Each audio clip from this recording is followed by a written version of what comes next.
Today I'm going to share a personal story about what NHL, the late great Hall of Famer, Montreal Canadian legend, Guy Lafleur, personally taught me about character. Michael McLean, BrassBallsVideos.com. I am an ex-professional hockey coach, ex-amateur championship hockey coach, turned eight-figure entrepreneur. I am a husband, a father, and a small business owner, just like you. Raining out a little bit here at the ballpark. By the way, this week and this week only, my physical book, How to Not Get Your Ass Kicked in Business and in Life. This is my 25 badass millionaire rules for living life and doing business on your own terms. It's about 260 pages. It's a print book. It's usually $100. This week and this week only, I'm giving you a fat $50 discount, bringing the price down to $50 with free shipping anywhere worldwide.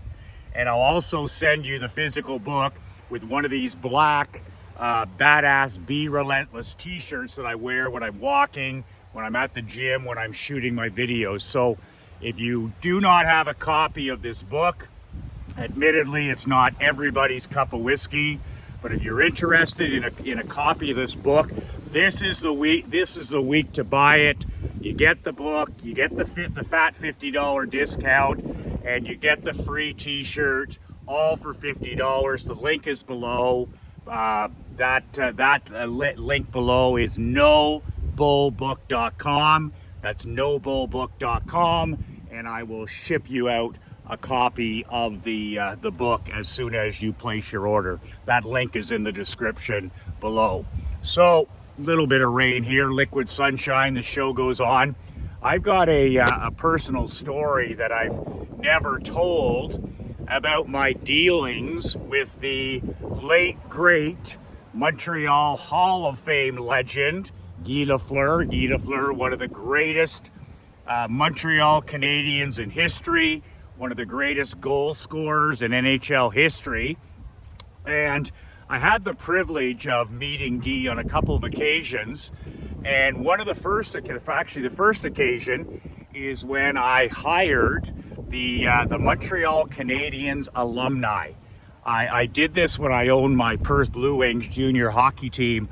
I put on an alumni game, an NHL alumni game, every year with a different NHL team.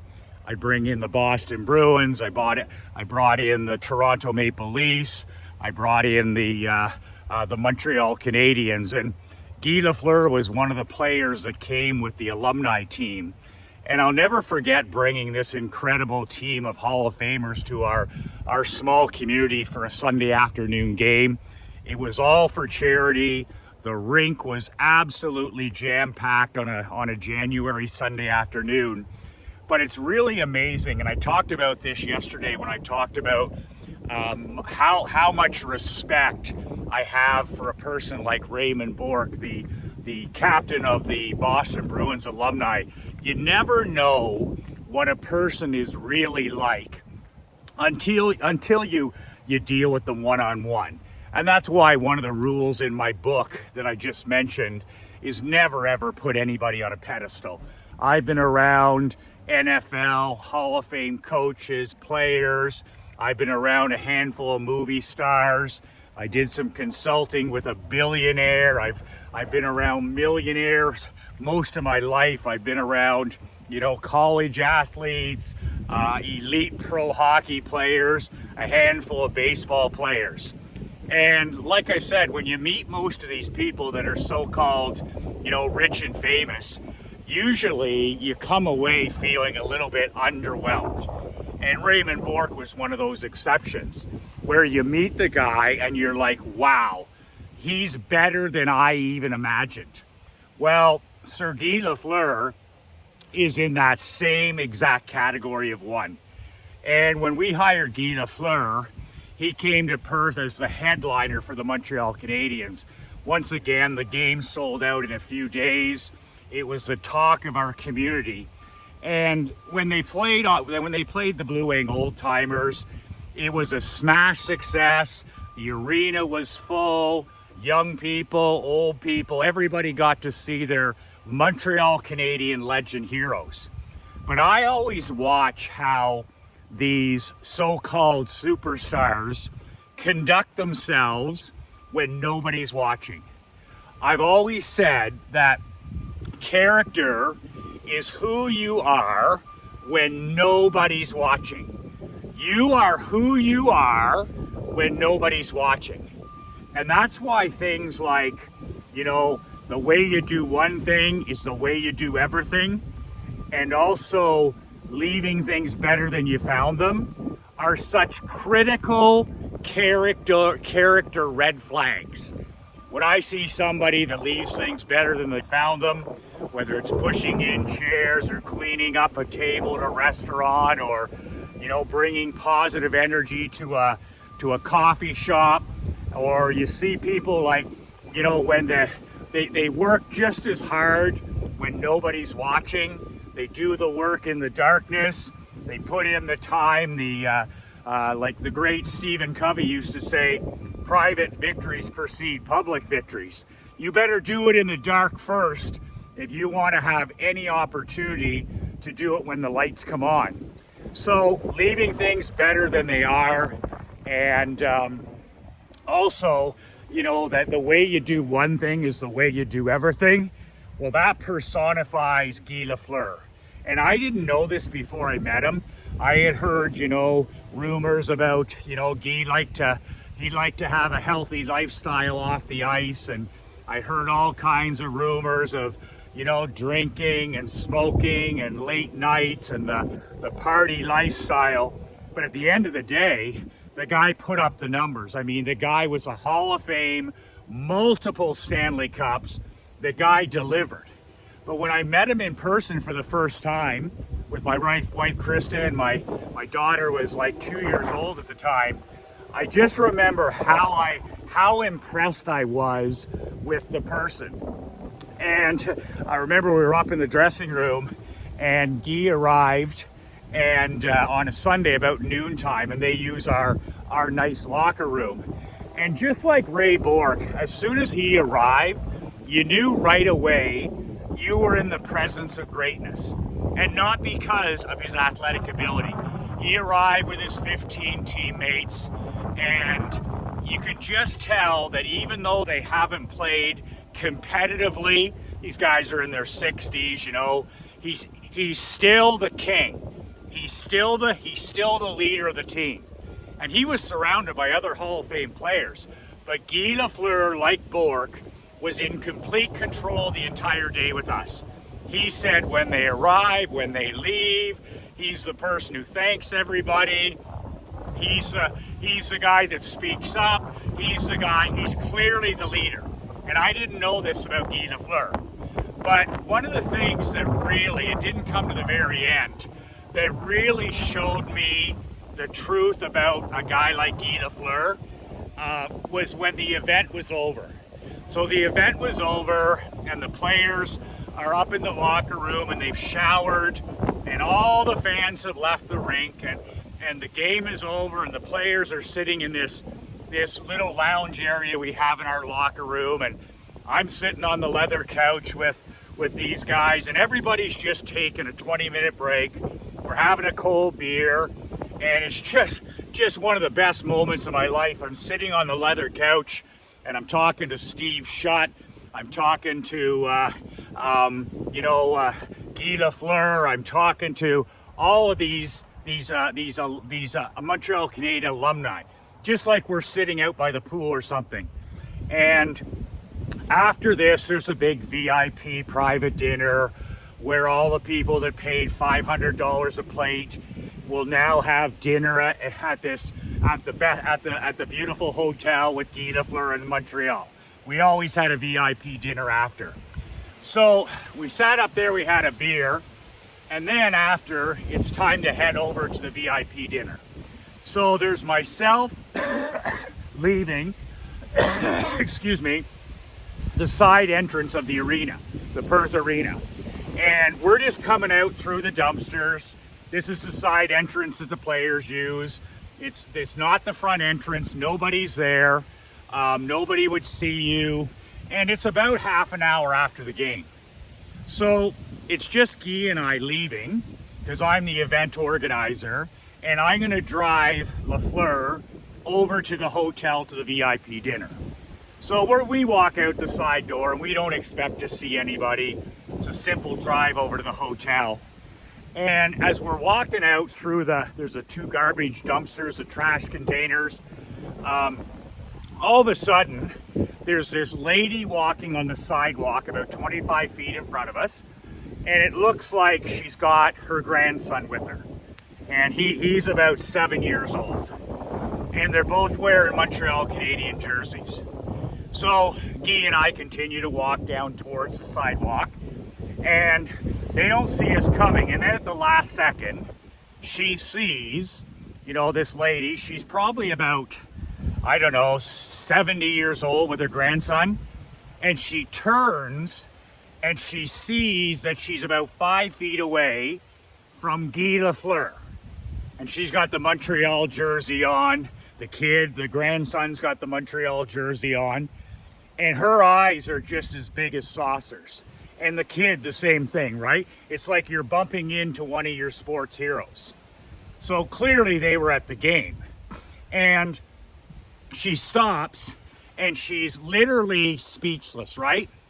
And this is where a guy like Lafleur separates himself from other, athlete dummies that don't know what to do or don't care about other people, or there's nobody around. The media's not taking pictures when we're there. The TV's not there anymore. The radio wasn't there anymore. There was no reporters around. So all he had to do was say hello and keep walking. By this point, you have to understand that he had signed at least 500 autographs and at least 500 photos, pictures, and jerseys. Because he never stopped from the time he walked in the rink to the time the game was over. Even during the intermissions when the other players were resting, he was signing, photos. It never stops, right, for the top guy? So nobody would have blamed him for, saying hello and walking past. But oh, no. Guy Lafleur is even too great for that.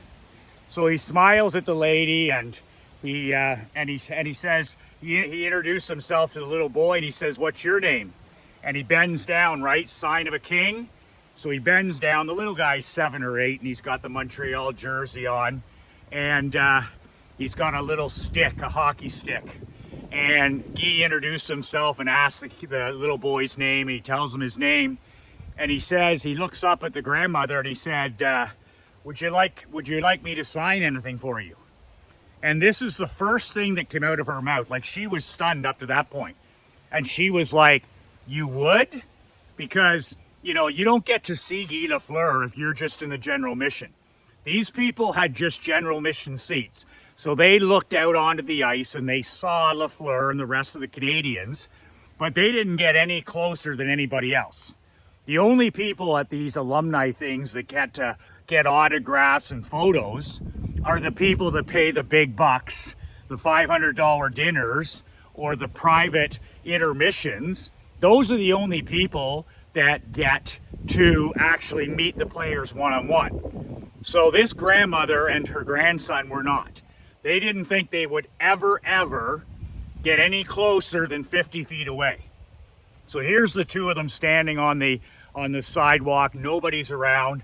And Guy Lafleur is signing the jersey at the back. Then he signs the kid's jersey. And then he turns to me and he goes, Michael, do you have a hockey stick, another hockey stick? Because the kid just had a little plastic stick. So I said, well, I got hundreds upstairs. Would you mind going to get one? So I go back in the arena, I run up the stairs, and I get one of our many hockey sticks that our players use, and I bring it down, and Guy signs it personally to this little boy, and then he hands it back to the little boy. So now he has a real hockey stick. He has a signed jersey, has a signed plastic stick, and Grandma's got her jersey signed. And then, of course, he asks, would you like a photo? And I take a photo of the three of them. I take a photo of him and the little boy. I take a photo of him and Grandma. And this is on the way over to the VIP dinner with nobody around. So this is no big deal to Lafleur, but I'm even taken aback at how personable he is, how kind he is, and how he recognizes this is a once-in-a-lifetime opportunity for these people. And they don't have money to spend to go to VIP dinners. So anyways, the people walk down, they leave, and Guy says, and we drive over to the VIP dinner, and we do all that.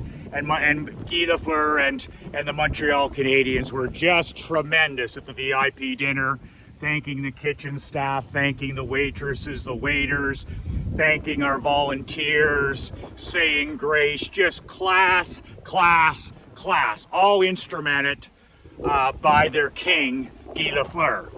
But so it's interesting in a small town or any town. So I go in the next day or the day after to take some of my suits and my dress shirts into the local dry cleaners. He's a former client of mine, great guy. I take my shirts in there, he presses them and everything like that. And I was coaching hockey at the time. I was going through 4 or 5 dress shirts a week, wearing suits all the time. And I go in there and I drop off my dirty suits and shirts to get dry cleaned. And he says to me, he goes, Michael, he says, I got to tell you a story. He said, that Guy Lafleur, he goes, holy fuck. He says, I'm no Montreal fan, you know that. I live and breathe with the Toronto Maple Leafs. But he said, after what that guy did for my wife's sister and her grandson, he said, I could almost wear that red jersey. And I said, I don't understand.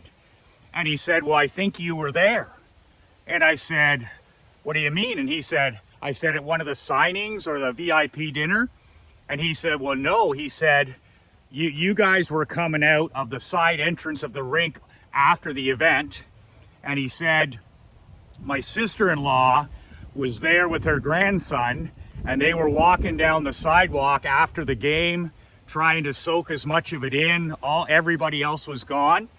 And they saw, and then all of a sudden, you and Guy Lafleur were walking out the side entrance. And he said, she told us a story of how Guy Lafleur treated her, how he treated that little boy, how he went and you guys gave him a stick, the photos, the autographs, but most importantly, the way you treated her and the little guy with respect. When nobody was around, he didn't have to do anything. He could have just said hello. And he was the one who said, would you like me to do anything? And he said, he goes, I'm blown away. He goes, I wasn't at that game. He says, but it's all they can talk about. It's all they can talk about. And he said, if you think they're Montreal Canadian fans before that event, before that happening, he says, you have no idea. That 7-year-old is a Montreal Canadian fan till the day he dies. And I was like, wow. Because of course I remembered it. It was one of the 1,000 things that happened that day. But it just sparked that lesson to be relearned, that it's the little things in life that matter. It's how we make people feel, not what we do and not what we say, and not what we think we've accomplished, but how we make people feel in the little tiny moments in life, whether it's a smile, whether it's a good morning, whether it's a compliment, whether it's a thank you card, whether it's, just making somebody feel a little bit better, or changing the direction of somebody's day, or changing somebody's focus. But that just showed me the importance of treating everybody with kindness, with compassion, and with respect. And it wasn't hard to see that, just like Raymond Bourque, that Guy Lafleur, even though a superstar for the last 40 years of his life, he never left that small town that he had been raised in Quebec. And you can tell that he was raised properly by his mom and dad. And the way he treated those people when nobody was watching just reminded me that we are who we are when nobody's watching. Our character is defined in darkness. Our character is defined when the lights are off. Our character is defined when our back is against the wall. Our character is defined when you do something kind with no expectation of return. When you help somebody, when you serve somebody with no expectation of return. And that's what Guy Lafleur did 1,000 times that day. And I was privileged enough to witness one of them that they're still talking about 10 years ago today. So that's my big Guy Lafleur story. I'll share one more before I go here. I can't resist because I love Lafleur, and I love the way he treated my wife, and I love the way, there's a picture here with my 2-year-old and Guy and my dad. So my dad coached the Canadians alumni team, just like the Bruins team, right? My dad was in his 80s at the time, and I go, Dad, do you want to coach the Canadians? He's like, yeah, I'll coach the Canadians. I'll put those guys through their paces. And they love my dad, right? He was on the bench there. They basically changed themselves. They're all having a great time. They're putting on a show for the fans. And my dad loves kibitzing with them between periods. And once again, Lafleur was his favorite. He said, man, that Lafleur is a solid guy. And coming from my dad, that's a pat on the back. But here's something that'll curl your toenails. And think about this from, if you get introduced to somebody, you can't even remember their name in 10 seconds. Or if you get introduced to somebody and you know their name, but then, a day later or a week later, if you met them again, you wouldn't know their name. And you wonder, how to influence and persuade and to earn people's respect. So 2 years later, not one, 2 years later after the game. So my dad spent those 3 periods with Lafleur and the rest of the team. My dad was just another guy behind the bench. The Canadians, I think they had about 60 games a year too. So this is just another stop. You would think it's just another stop on the road. And my dad was just one of 60 coaches that get to coach the alumni team for fun. So 2 years later, we go up to Montebello, Quebec for Mother's Day. We take my mother and my dad and we head up into Quebec to the world's largest log cabin, the most magnificent log cabin in the world, and it's called Fairmont Montebello. And there's skiing and hiking and all this amazing stuff. But we go up there for Mother's Day. Now, Guy Lafleur is from that area. He was raised in a place called Turso, Quebec, a small pulp and paper mine. Parents didn't have any money, and he made it to the highest level of his art and craft. So we're up there having, Mother's Day. It's a brunch. It's a famous brunch. People travel from everywhere to have Mother's Day Montebello brunch. We stayed over the night before. So we're all dressed up and we're enjoying this celebration of Mom on Sunday. And my dad comes back to the table with his plate. He's up there getting his omelet and all this stuff, right? And he says to me, he goes, look who's up there. And I look around, I said, who? And he says, Guy Lafleur, take a look. So I look up there, and of course, the best dressed guy and, fit as can be. He just has that magnetic body language, magnetic attitude and smile. And I'm like, holy shit, it's Lafleur, Guy Lafleur. So my dad says, I said, did you say hello to him? My dad says to me, he goes, he said hello to me. I said, pardon? And my dad doesn't have very good vision, right? So my dad was up there and he was waiting for the chef to make his egg omelet. And this guy taps my dad on the shoulder and he goes, Frank McLean from Perth. And my dad, right hand to God, turns around and looks and says, Guy Lafleur. And my dad's telling me this story. My brother's there listening. We got fucking chills. Are you kidding me? The story gets better. This guy taps my dad on the shoulder. He turns around. He calls him his first and last name, Frank McLean from Perth. And my dad says, Guy Lafleur, and he says, and my dad's got a great sense of humor, right? It's a sign of high intellect. My dad is as comedic as they come. And it's razor sharp, and without a thought, he says to Lafleur, he goes, didn't you play for me a year ago? You know, referencing a former player. And Guy, you want to talk about knowing, you know, being present? He says, Frank, that was 2 years ago. He remembered my dad's first name, his last name, the town he coached in, and he remembered that it wasn't a year ago, it was 2 years ago. What more can you say about a person? And you wonder why somebody's great beyond the ice, or great beyond the field, or great beyond the boardroom, or great beyond the TV cameras.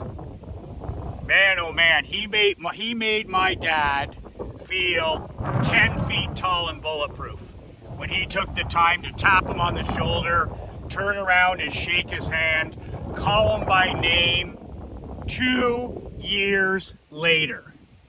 And like I said, 60 some events a year. For most athletes, they'd all just flow into one, get me in, get me out, go through the motions, phone it in, mail it in. Not Guy Lafleur, man. He, like Bork, makes everybody he meets feel important. He makes everybody he meets feel a little bit better about themselves. And it couldn't happen to a better guy than my pop, because that's his secret weapon. He makes everybody he talks to, walks by, shakes a hand, smiles at, tells a joke. My dad, like Bork, like Lafleur, makes every single person they come in contact with feel a tiny, tiny little bit better about themselves. Do you? Do you? Do you leave everything that you touch better than you found it, including, and most importantly, the people that you're around? That the people that you influence, the people you speak to, the people you text, the people you email, the people you're in contact with, do they all smile and remember how you made them feel better? What did I say yesterday? It rings in my ears every day. People will never remember what you said. They'll never remember a word you said. They'll never, ever remember what you did. You used to coach Perth? I don't remember that, Michael. You were in the insurance business? I don't remember that. But they will always, always remember what? How we make them feel. And I just named 3 kings, Raymond Bork, Guy Lafleur, and my dad, who have that magic, magnetic touch, no matter who they're talking to, whether it's the janitor, or the custodian, or the part-time high school student, or the CEO, or the COO, or the president, or the guy cutting the grass. They make everybody feel important and a tiny bit better about themselves. That is what Guy Lafleur taught me about respect, about character. You are who you are, especially when nobody's watching. Remember, my book is on sale this week. You can grab a physical print copy below. I'll give you a fat $50 discount, and I'll throw in one of these black Be Relentless t-shirts for no cost, $50 flat, worldwide shipping. Physical copy of the book and a t-shirt for $50. Deadline this week only. I've never put the book on sale before. I'm going to do it this 1 week and that's going to be it. So if you don't have a copy of my book and you've been looking to get a copy, move your ass now. The link is below, nobullbook.com. The link is below, nobullbook.com. Put in your information, your t-shirt size, and I'll ship out the book and the t-shirt tomorrow. And for $50. I don't make any money. When they print the book, the t-shirt's worth more than $50. And then plus the shipping. I just want to get this book into as many hands of men, husbands, fathers, grandfathers, entrepreneurs, and get these 25 badass rules working in your life so you can finally start living life and doing business on your own terms. Takes us about 3 hours to put these daily videos together, especially when it's raining out, but we don't stop. I don't miss. Marc Andre doesn't miss. And the only thing we ask is you share the show. You take 30 seconds, and if any of this resonates with you, you like the Ray Bork story, you like the Guy Lafleur story, share it with somebody else that needs a mental kick in the pants. I appreciate your comments. I appreciate you subscribing. But I really appreciate you sharing the show. I'm asking for 30 seconds. We'll keep putting 3 hours in. We'll show up every day. And all we ask is you pay the tax. I don't need your money. I don't need you to buy the book. All I need is you to share the show. If something resonates, you find something valuable, share the show. That's it for today. 2 words that changed my life. 2 words that'll change yours. Be relentless.